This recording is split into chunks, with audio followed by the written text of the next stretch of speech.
Protect your wooden clarinet and get the most out of your reeds with Boveda two-way humidity control packs. Watch until the end of this video to learn more. Then head to bovedainc.com and use code Clarineat at checkout to save 10% on your next purchase of Boveda products.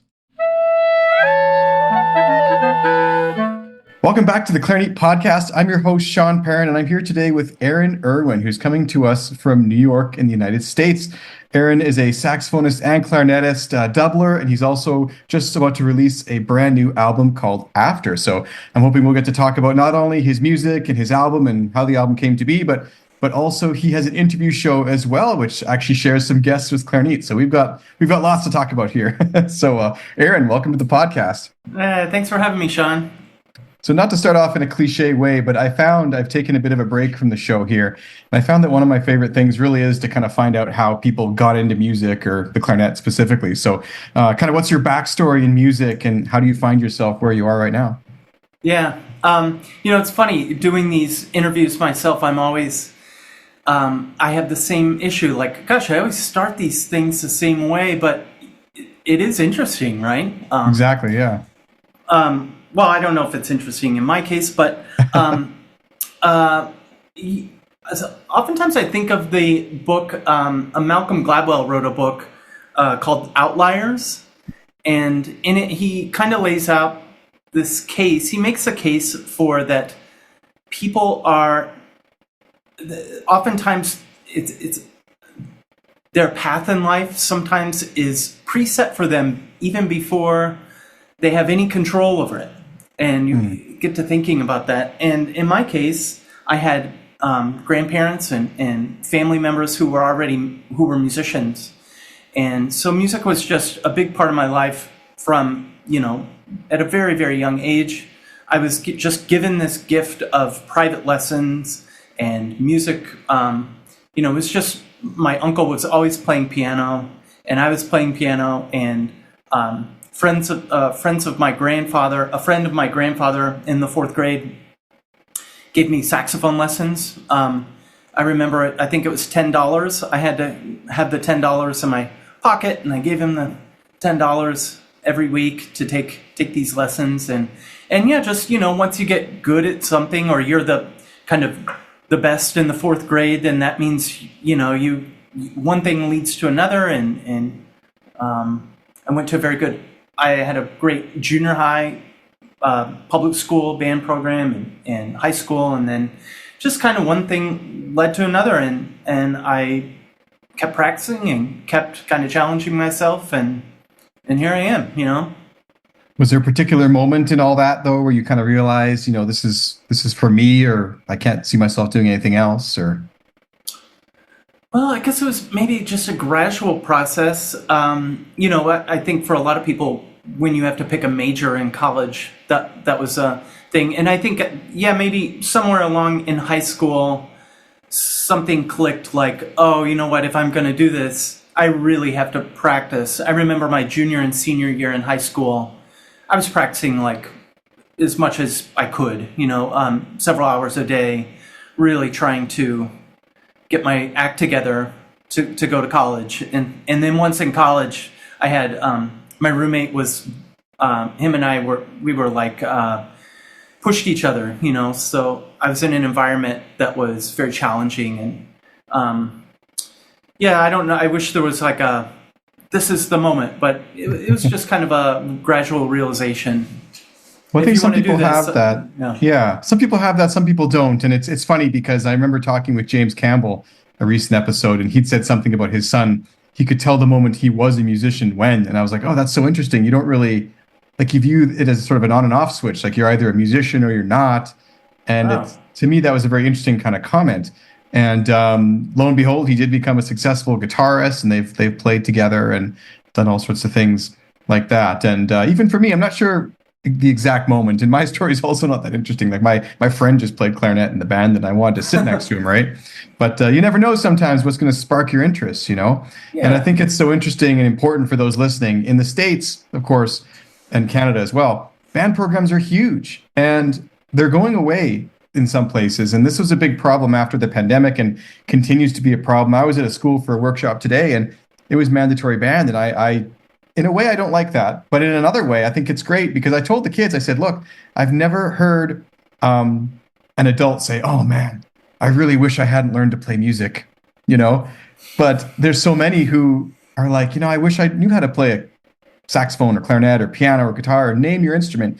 They would love to have a remedial understanding of that. And so what a great opportunity, just like me and my math knowledge, this will be you and your clarinet knowledge, but at least enjoy it for what it is while you can, It's hard to explain that to a 13-year-old kid, but there it is, right? So anyway, I love that you come from kind of a band background and that, because it shows those listening that like it is a perfectly good way to exist. You don't have to be, some touring soloist like Julian Bliss or something from the age of 9 to enjoy and have a career in music. Well, and it's really important to me that, I'm sad to hear that you from your perspective in Canada that band programs are diminishing, because I just said this yesterday, and I feel that in the States, band programs aren't valued by administrators. They're not valued by the public, I don't think. So, and if you think about the cost of sitting a child and getting them to learn, like I'm just thinking like a trumpet player, to learn the B flat major scale on the trumpet, that costs a lot of money, for a teacher, for the instrument, time, and if you don't value that cost, then you're not going to invest in it, and then we all lose because then we don't have that in our lives, which I think is super important. Well, and there's the argument too that all these band programs, they may not be creating world-class musicians most of the time, let's be honest, but they are creating audiences and people who have an appreciation for all kinds of music. I find it so interesting. The dip we've seen is certainly from the pandemic, because a lot of people started off in band. It was occurring online. They weren't really enjoying that, rightly so. That's ridiculous. but they never went back to band after the pandemic ended. And then suddenly you've got these gaping holes where there's just grades right now that had no instruments. And, we're 4 years on now, so it's almost made a cycle. It's picking up a little bit again. But the band teacher I was talking to today was saying that parent interest is super low. Like they ask for volunteers, nobody signs up out of 900 kids in the program. Like it's just crazy, So you're totally right about the appreciation and what it means for, community and even the individual to have those programs available, for sure. Yeah. And you said this, but just to underline, like the goal isn't to create even professional musicians, right? That would be fine, but it's to have this human being be more, know what it is to be more, understand this art form. Totally. I told the kids today, I said, look, I can tell you're bored by the piece. I can't remember what the piece was called. Oh, it was some Raiders of the Lost Ark or something. And they hadn't seen the movie. It's a 40-year-old movie now, let's be honest, or something like that, right? And but I said to them, look, I get the sense that none of you have seen this movie or listened to the soundtrack or know anything about what it's about, And sure, the dynamic on the paper says mezzo piano, but to play the piece with only that in mind would be like me saying paint a sky versus me asking you to paint a sky, in the evening with a storm that's coming in spring. Like there's so many details, and you can envision that in your head, the sky versus all those other details.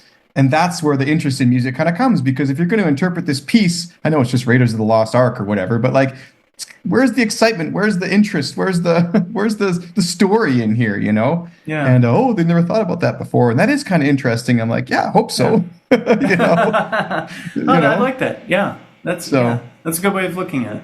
Exactly. So anyway, speaking of the pandemic and how this affected lots of things, it sounds like this sort of isolation inspired your latest album, After. Is it just called After? There's those parentheses. Am I supposed to pronounce it differently? And no? No, it's just After, but okay. Oftentimes I name the album that because it's after the practice in poetry of oftentimes if you write a poem that's inspired by a Shakespeare sonnet, you might write after Sonnet 29 or whatever, or after a James Wright's poem or something like that. So you might say that. So My goal with this album was to have that kind of communication between the poem and the music, to have kind of a dialogue between the two. And so the spoken word that's throughout, I think, I'm not sure if the whole thing's on Spotify yet. You'll have to get in touch with me after, but it looks like there was a couple tracks from it there anyway. But I noticed there's some spoken word included amongst the playing, and I really do like that. I find it very interesting. It reminds me a little bit of, I don't know if you'd know them, but a band called Godspeed You Black Emperor. Do you know who they are? I've heard them. In Montreal. I know the name, and I've heard them, but I can't whistle you the song right now. Neither could they. It's a bit esoteric, a bit weird. They have like 25-minute sort of post-rock music with some kind of vocals and stuff mixed in. But I actually was wondering if there was a bit of that influence, but I guess not. So, but anyway, I really like the way that the vocals are kind of interplaying with the music. And so tell me a little bit about that. I mean, beyond the obvious literary connection.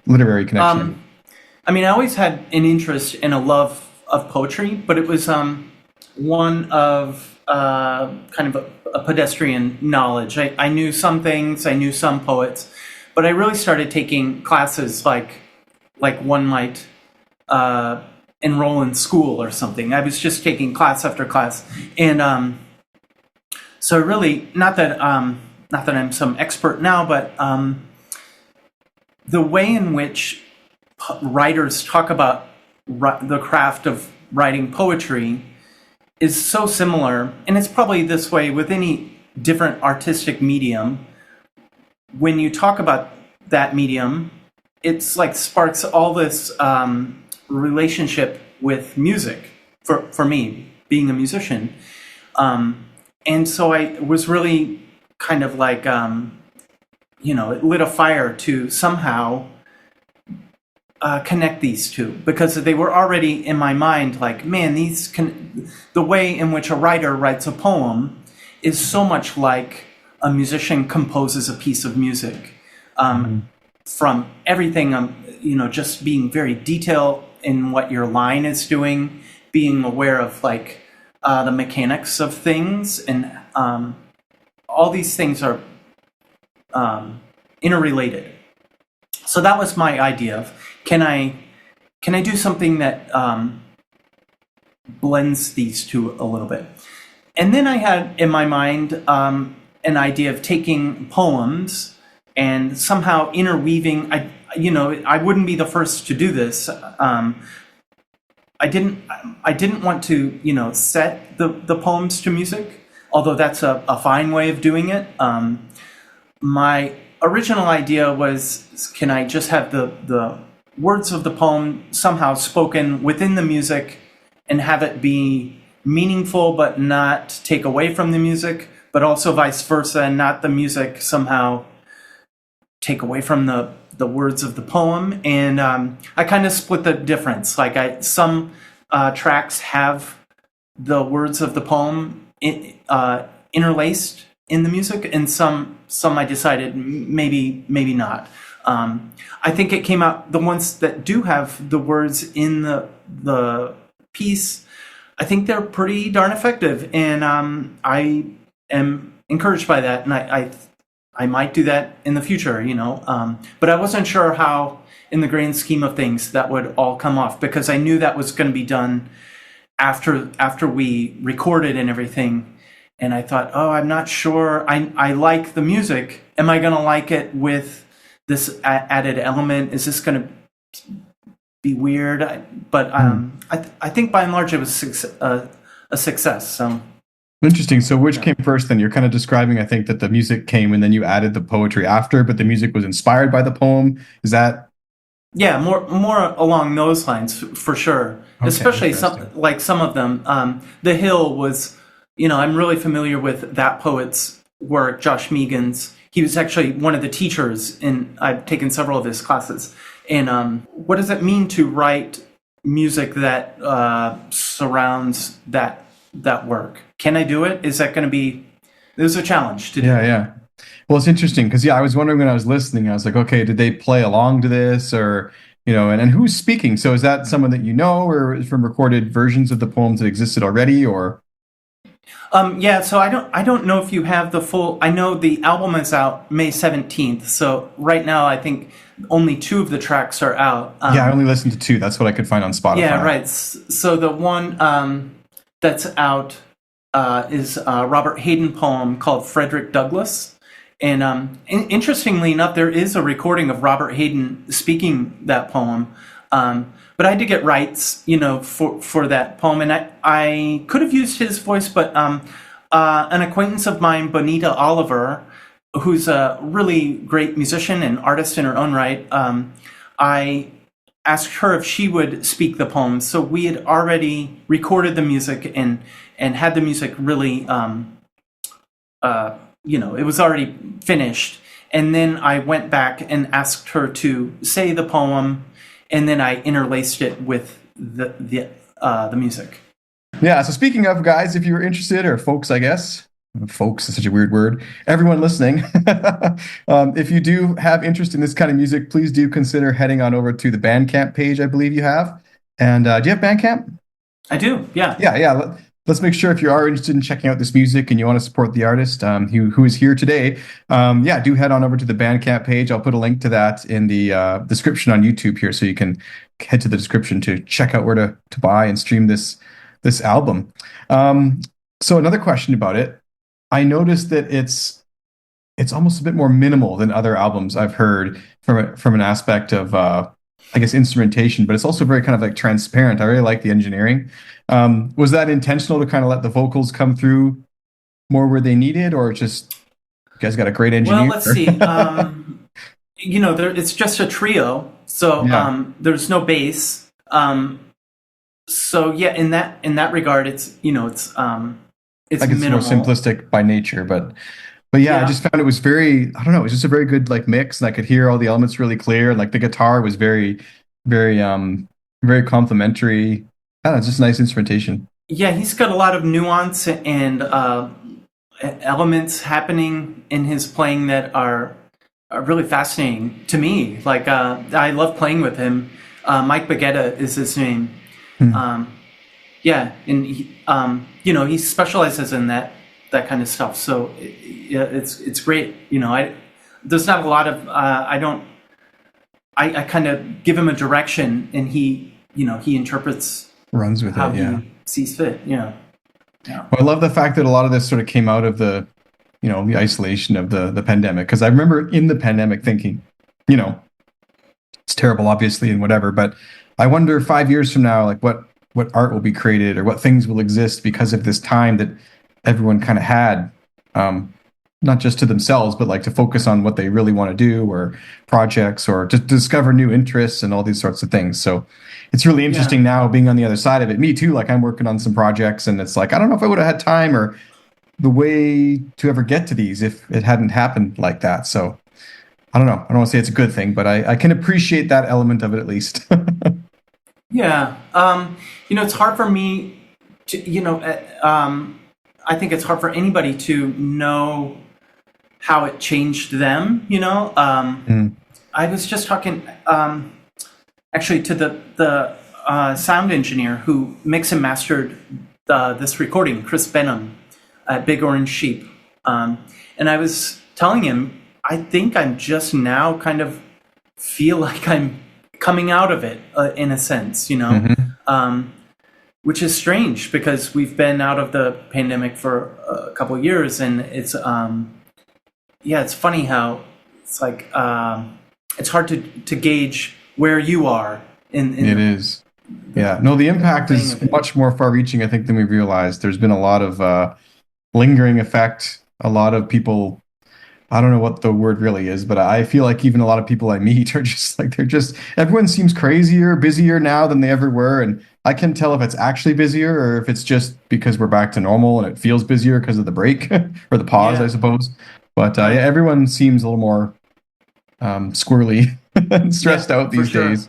For sure, I think than before. That's for certain. But and you're down in New York. I mean, that city has seen a ton of changes through this. I mean, didn't the art scene basically collapse? I mean, has it come back? Well, yes, maybe. I think so. A lot of my work prior to the pandemic was playing Broadway shows, and that seems to have sprung back.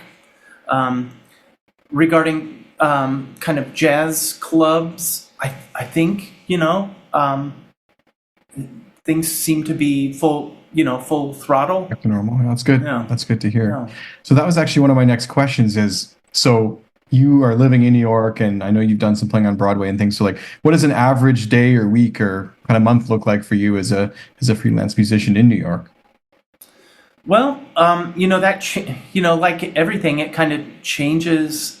One of my priorities that I really value is practice time. I really try to carve, that's in my brain at all times, is how can I get the amount of practice that I want to compose, to play. I play a lot of clarinet, and I play flute and saxophone, and I feel like I need to do that every day, regardless of anything else I do, which is maybe crazy, but it's what makes me feel comforted and whole. If I'm not doing that, I get anxious or something.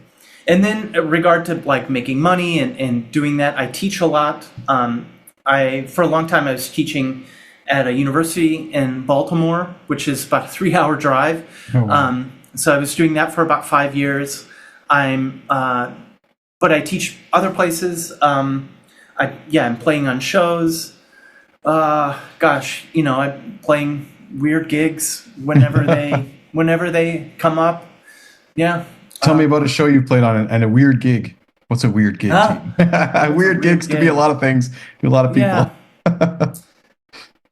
One show I'm playing right now is it's called Suffs. It's a new musical about the women's suffrage movement, and it's great. Good musicians. And then a weird gig. I don't know. Like all I can think of. I mean, I guess the last gig I did, it wasn't really weird, but it was a great gig. Can I say a great gig? Sure, yeah. If great is weird. Yeah. There's this bar in Williamsburg called Fiction that we're playing again in August, and it's with a new group, and it's with it's a quintet, and it was a Tuesday night at 9:00. And you would think, gosh, nobody's going to show up, but probably 30 people showed up, and it was awesome. Yeah, it was wonderful. I was not expecting it to be so well attended, and because you never know how that goes. I have played to 0 people in a room before, which is very defeating. Do you mean Williamsburg, Virginia? Is that where that was? Oh no, I'm sorry, Williamsburg, Brooklyn. Oh, okay, okay. I know someone there who's good. Ask if he knows of the place you were playing at, but no, it's funny. The whole empty rooms thing is interesting because like I've been doing a bit of a singer-songwriter project myself, and I'm used to playing, like if I'm playing a concert, it's at some church or an orchestra hall or whatever, where it's pretty well attended normally, because why would they have these concerts if they weren't paying all these people to play? But the pop music scene is definitely quite a bit different. I mean, there's times where when you're just starting out, you're playing some pretty small venues. And in a way, you're lucky if there is anybody there playing to the wait staff for some of the time, and just is what it is. And it's got to be kind of accepted as part of that, I suppose. But it's difficult. It's difficult. And there's so many great musicians. Every night of the week in New York, there's, you're missing, even if you're going somewhere, you're missing 2 other things that are really amazing that you should be at. That's such a funny way of looking at it. I don't know how you even would live in a city like New York, because I've traveled to some of these bigger cities before to see various bands, usually Radiohead, let's be honest, but like other bands, like I think I've seen them in New York like 4 times alone. But anyway, I know there's so many concerts happening there that I feel like if I lived there, I would just be completely broke going to concerts all the time, and I'd never be able to do anything else. And you must just get used to missing amazing stuff every day. Well, but then the flip side of that is I've heard just some really, really special music that I'm so grateful for. Yeah, not even big acts. You're right. Even the smallest cafe could have such an amazing musician there, and you might be the only one hearing it, but it's still amazing. I went to a house concert last month that was super moving. It was a singer-songwriter, and it was just him and his music, and it was really amazing. Yeah. We've got to go to more stuff like this now that the COVID is over, especially. Like, get out to concerts, get out and do stuff. I know. Not just for supporting the art. They always say, "Oh, support the artist, this and that." Support yourself. Go listen to some good music. It's true. For sure. So, yeah. So I also want to talk about, you've got your own kind of little world of interviews going on. Does your show have a particular name, and where can we check it out? And what inspired you to start interviewing your peers as well in New York there? It's called Thanks for Dropping By. Let's see, what inspired this? Well, I have this, I mean, this is because of COVID. I don't know how interesting this is, but my wife had to start working from home during COVID, obviously, and I did have a whisper room in the apartment to practice in, but I think it was driving her crazy. And we eventually found a little studio close by, where I can practice and make all the noise, and it's great. So that's where I'm at right now. And not too long after that, I had this idea of like, gosh, I want to, why I should bring people in, and we should do some playing and do some talking, and not just, my idea was, yes, it should be woodwind centered, but I've also interviewed a poet, and I've interviewed a photographer, a clarinet player that I've yet to post, but I'm going to soon, and various guitar players and woodwind players, clarinet players, flute player. So yeah, I don't know. I know what motivates me as an artist and writer and all this stuff, but we're often in the dark of what motivates somebody else. And wouldn't it be nice to know why they do what they're doing, what their day looks like, what inspires them, who they're listening to, what mouthpiece they're playing on, all these, geeky things, some big picture, small picture, no real agenda, but some sort of interest. I'm interested in how people operate. It's funny, I never know where to draw the line exactly on some of those questions, because I'll never forget when I had the chance early on in the podcast. Martin Frost's PR person had gotten back to me, and we booked an interview. And I put out a call in the community, like, well, what do you want me to ask him, right? And everyone's like, what mouthpiece does he play? What reed's he on? And I'm like, oh my God, I don't want to get this guy in the room and ask those kind of questions, because like we should be digging deeper. But then at the same time, those are also interesting, questions, I suppose. So I think I need to do a better job of finding a balance between that, because I often never ask those kind of questions, to be honest. But it comes in all the time. People are like, can you include more questions about ligature placement or whatever, reeds, whatever, like. Yeah, I'm like, I don't know, but we'll see. I mean, that's, I don't ask everybody like what they're, but it's especially if I know, usually I know the people that are on, and I kind of know, like, are they interested in that? Are they going to be interested in talking about that? Oh, some people aren't. And they will just say that, oh no, I don't care, I don't want to talk about this. But that's interesting too. Like, well, why don't you, like, what is your sound concept? Like, is it just like, this is my mouthpiece I've had for 25 years and that's it? There's something to be said for both points. I mean, I suppose a lot of people are just, also interested in what other people are doing, for just like you said. But maybe I'll have to have a spin-off show called Clarinert, where I just nerd out on those kind of things. At the end, there's something, be like a bonus round. Yeah, that's okay. What mouthpiece? What strength the reed is that? How much did you file it on the left side before playing your last concert? And do you humidify them? What percentage or whatever? But there's so much to go into. It's interesting because at one point I would think, oh, I wouldn't be interested in that yet. I do come back to these reed videos, and like I'm up watching like how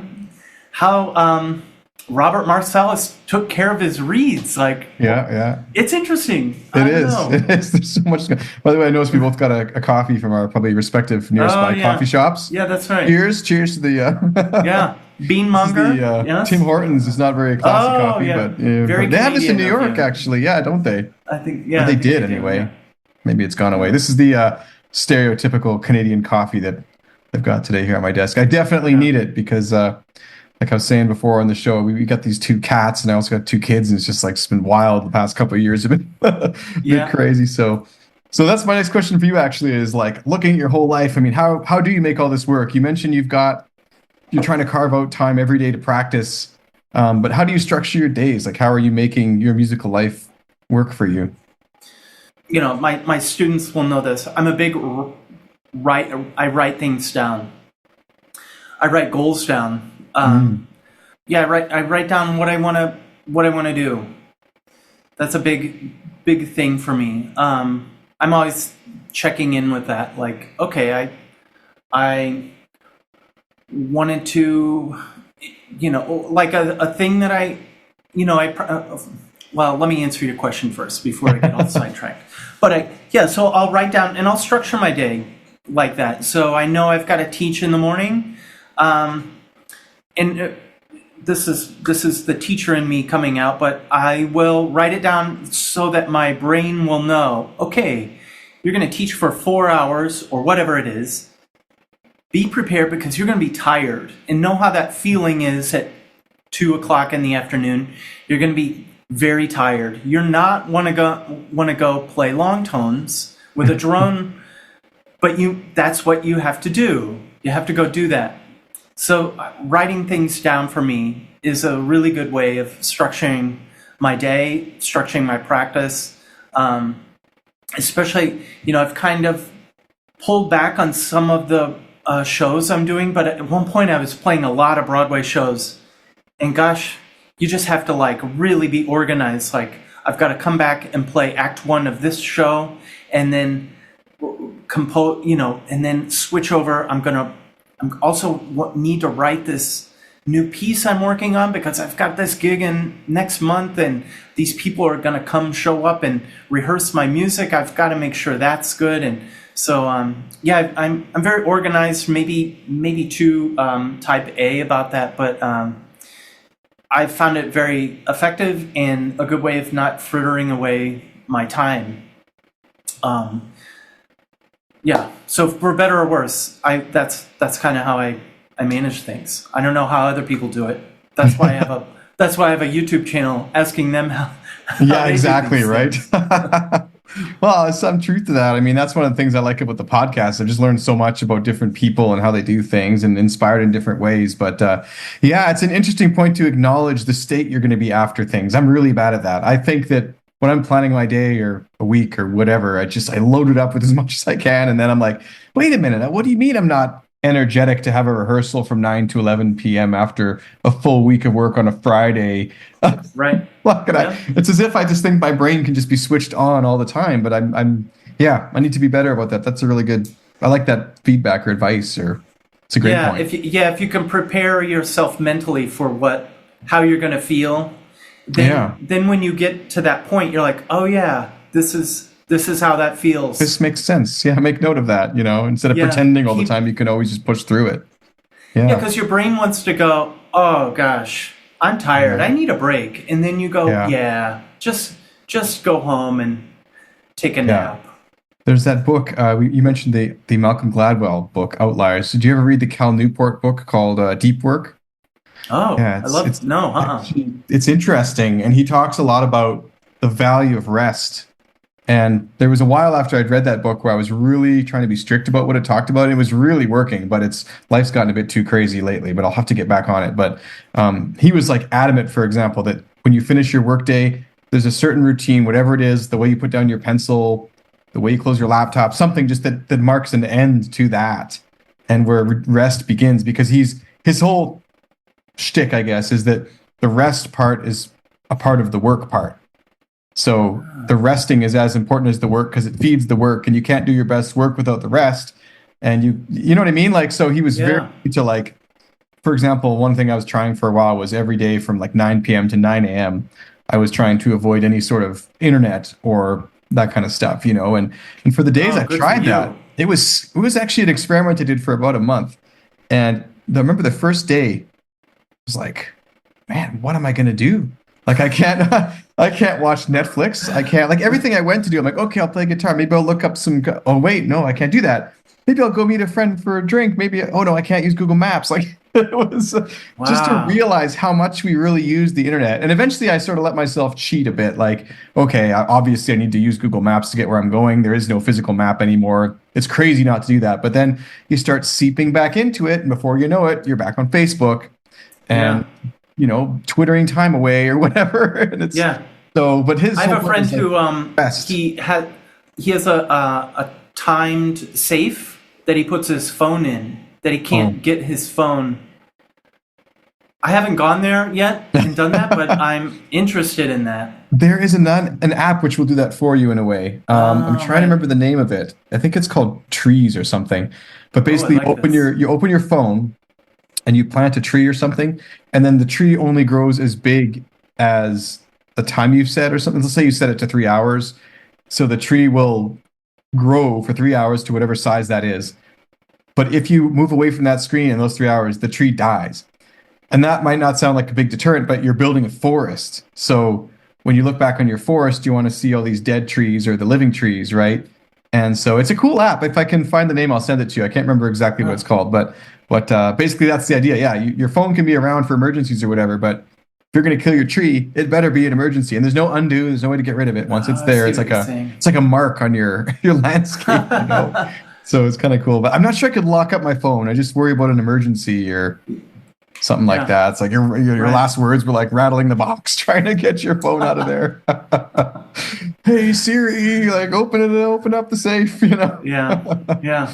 Anyway, but no, that's really interesting. And do you do this all on paper with the organizing of the lists, or are you using an app for that? Or speaking of apps, well, interesting. I lately have been using my phone, just like notes, but I used to have those little moleskin notebooks. And actually, I've gotten away from. I used to also write down scale patterns in the moleskin notebooks too, with metronome. This sounds like I'm crazy, but I would. Yeah, I have like certain scale patterns I'm working on, and then keeping track of tempo that way. But now I just use it on my phone, and I've stopped. I've given myself a breather on the keeping track of the tempo. It got a little too out of hand. It didn't feel like it was productive, and it wasn't. So like exactly what tempo, for example, you can play, X scale pattern at and be successful. And the idea for me wasn't to always just keep maxing it, right? Once you reach a tempo that you really can't get past, the idea is to go all the way back and do it slow, like melodic minor fourths, perhaps, or whatever pattern. And then you're doing some at really, really slow tempos, some at very, very fast tempos. Once it gets really, really fast where you can't, then you just bring it back, and so all of them are at like different stages. It's interesting. I was reading a book. I used to always do that too, where it's like, okay, I'd mark at the top of the sheet. I say you're crazy, but here I am doing it too. I would know like this study I can play at 68 beats per minute, and I would put a bunch of little check boxes. And as I would get to 72, I would then check that one off, and then I would have like 10 check boxes at the top of the piece, and I'd know the etude or whatever. My Rose book has these in there. And you know what tempo you can get to. And I like that because I would know kind of where I'm at. And I still think it is valuable. But one time I was reading this book about guitar practice, and the guy was saying that there was some research on how it's not that it's not effective, but it might actually be more effective to practice suddenly high jumps in tempo, which would sound counterintuitive, but it's not really been shown that the way the brain works is like incrementally like that. I mean, I think the way it was explained was, a kid learns how to walk. It's not like they have to now practice their steps at different BPMs. Like they can just go faster when they want to, So it was like once you sort it out slowly, let's say you get to 40 beats per minute, jump it to 80, jump it to 72 to see what happens. You know, you might find that suddenly if you practice it right and enough and slept on it, it might just be in your fingers and you may not have to practice every incremental point between those 2 points. And I thought that was really interesting. So, well, where were you like 30 years ago? This is what I needed to hear. I don't know. I was actually here. Yeah, exactly. But that ended my OCD about that a little bit because I was like always stressing about, okay, I can do it at 68. Can I do it at 69? Can I do it at 70? Can I do it, every point between? Yeah. But in a way, if you can do it at 60 and 80, like if you're a musically minded person, you can do it in the intermediary too, right? So it's just an interesting sort of different way of looking at it, I guess. And it's not like people, for example, cyclists either, like if they're moving their legs a certain speed, okay, I got to now try to get my muscles to work so that I can move this fast exactly. They don't think like that. You know, the metronome in a way has kind of poisoned our maybe interpretation of how to learn fast music, something like that. Yeah. Anyway. Well, and it wasn't always just, I've kind of like, I don't do this so strict anymore, but it wasn't necessarily just for speed. It's also for accuracy. I think it's important. Yeah, preparedness, I think. I know what you mean because, for example, especially with school bands, I sometimes tell kids as well, like, if it says 120 on the paper, like you better know it to 132 because your band director is going to get excited and everyone's going to rush or whatever. And you never know in the moment what you might need, right? So if you've only practiced, for example, your Broadway show to 136 beats a minute and it happens to get pushed up to 142 and you can't do it anymore, what do you do? Right? Yeah. So you've got to kind of be flexible in that sense, I suppose. And same thing if it happens slower. Some people have a lot of trouble playing slower. Which is something that I find kind of odd, but that's filling up the space, I suppose, right? Yeah. They have to mentally. I mean, this is maybe another conversation, but it's because time, right? You have to have control of time internally, and it's almost easier at fast tempos because you're getting more feedback with a fast clicking. But when the metronome goes away, you're not getting as much feedback. So what you have to supply that sense of time. I've heard a great way to practice too. I don't remember who explained this, but you have the metronome on every beat, right? But instead of doing it every beat, maybe you put it on, 8 times slower. So it's coming on every 2 bars. Oh, yeah. And are you still in time when it's like that? Or maybe a random beat, like if you can use Maximus P or something to really go crazy. I mean, or put it on the dotted quarter note.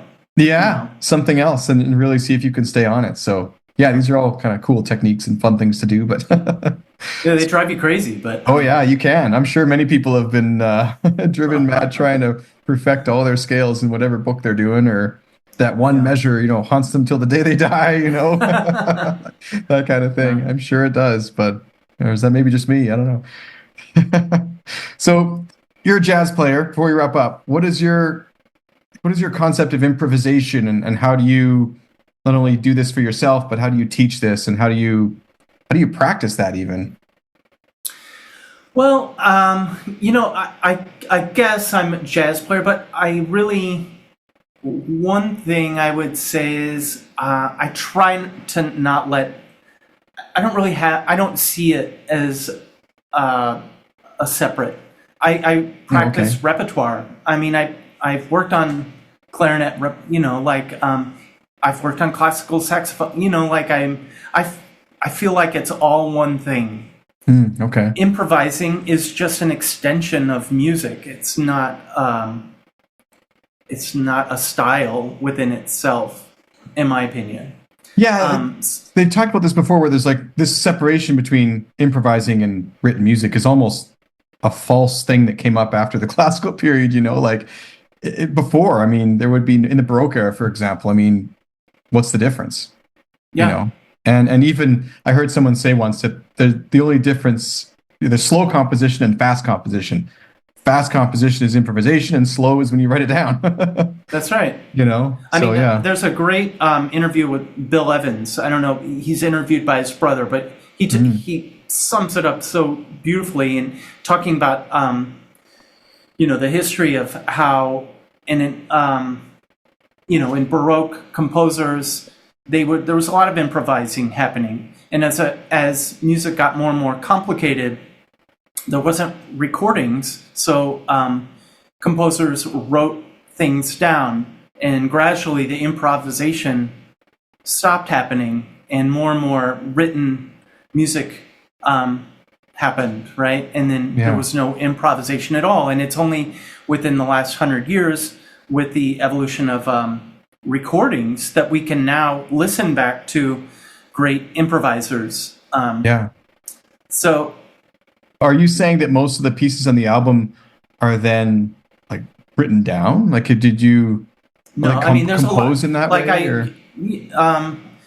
I love composing, and I think there's structure, but I do kind of see the landscape of improv, or I guess I see the landscape of composing through a jazz musician's lens. So I'm very influenced by classical music, and especially this certain strain of contemporary classical music is really interesting to me. But I also I enjoy improvising, and I want to explore that also in my writing and in my playing. So let me change the question a bit then, because one thing I've found kind of interesting working, I've been writing some music that's like songwriting type music, right? But the interesting thing to me is that I work very differently from person A or person B or whatever. Like, I know people who will write lyrics and then come up with a melody and then come up with the chords. I know people who will come up with the melody and then write the lyrics. And then I tend to come up with a riff or a chord first, and then the lyrics kind of just come to me with the melody at the same time. And then I form a structure after that. So what if you're going to write a new song, let's say it's called Song for Sean, what do you do first? How does that look? Well, first of all, I'm keeping my ears open all the time, and sometimes I'll write things down. For my previous album, which I just played clarinet on, Music for Sextet, I remember specifically listening to a lot of music and just writing things down. I would model compositions after pieces. I'd say, oh, it does this, it does these 4 things. And then maybe when I went to the piano, I would have that in my mind. Sometimes I actually transcribe the harmonic movement. If I'm, I really like this little snippet of something. Maybe I'll steal that, and then I'll just play it over and over and over until something clicks and I find that next spot of where it goes. A lot of playing at the piano, a lot of just in my mind conceptually thinking about it, where's it going to go? I have to be very conscious now that I don't always write the same song over and over. I notice that it's clicking, it's going to that spot, but it always goes, I can't always do that thing. I've done that thing for 4 times, so I'm always listening to how other people are moving harmonically, what their pieces are doing. If I find a composer that I'm into, I will just obsess over, that composer, try to check out as much as I can. I write at the piano, then interlacing a melody, I will write it at the piano, but once I start playing it on whatever instrument I'm playing, I'll often adjust it. Even I'll change keys too, because I'll often write in C or D on the piano and then get to the clarinet and I don't want to play in that, I'll move it around so it's easier. That's interesting then. Yeah, I love how you're using sort of different techniques and almost experimenting and even lifting from other people. There's a certain, validity to that. A lot of times people, I think, when they're writing music, they think it all has to just sort of come to them at once. But I love to do that too. I remember one time I was working on this song and I just thought to myself, well, what if I just wasn't quite sure what to do with the form? And so I just listened to some songs which I liked and would analyze, okay, what is this person doing here? Okay, it's verse, chorus, outro, or whatever. And the one song I realized, okay, this one had a verse, chorus, and this bridge before the outro, and I was like, you know what, I've never done that, but I really want to try it to see if it helps this one, because it wasn't ending. I was working on it for like 10 years actually, and it worked really well. And I was like, look, I didn't steal anything.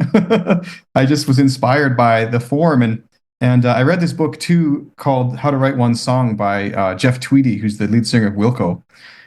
Great stuff in there, really great exercises, just as far as like, even just the one thing, my favorite part probably from the book was where he talked about how not everything you make has to ever be heard by other people. It can just be an experiment, or it can just be for yourself or whatever. And that's so freeing, because like sometimes I find too, when I'm making something, I'm thinking about like, how are people going to perceive this, and just to get that out of your head, just make it and then decide what you want to do with it. And you can move forward it if you want. You don't have to. You could never play it again. You could throw it in the garbage. You could burn your hard drive. Yeah. Kind of an interesting way of looking at it. But yeah. I don't think, you don't want to like rip something totally off, but there's no such thing as an original idea, really. Mm-hmm. And that happens in all mediums. I think everybody's kind of stealing, influenced by somebody else's idea. That's exactly what he said too. Yeah, he said almost exactly that in the book too. He would say that sometimes his best songs come from, he'll hear something he likes, and he'll literally take exactly that, but he'll play it until he's forgotten what the original thing is, almost. Like he's played it so much it's become his own. The original is unrecognizable, but it's still in there. And it's just kind of like baked in. I don't know. But you can't really... It's like an inside joke. Only you know... Exactly. Only you know that, yeah, exactly. And you speaking of Radiohead, I think I heard one time Tom York's, or I can't remember who was. I think it was Tom York. They were just talking about like they were really trying to copy Charles Mingus. Oh yeah. You would never know that. Miles Davis too, I think. Yeah. Apparently they used to put one on one speaker and their album on the other speaker and be like, obviously it's not the same, but like, is the tone quality or something being achieved the same? And I think that was for Amnesiac actually, which is their more kind of jazzier, experimental-ish album. But it's a weird way of looking at it for sure. Yeah, it's interesting. But yeah. Cool. Well, thank you so much for coming on today on the podcast. I always like to ask at the end if there's anything you wish I had asked. Do you think there's something we hadn't covered that you want to kind of get at? Or I'm glad you asked that, but because I always ask that question too, but I can't think of anything. Well, now you can't wish that I asked that question, which is very strange. I wish you asked me what I wish to be asked that I wasn't asked. Oh, okay. That's funny. I like that. Do you have any questions for me?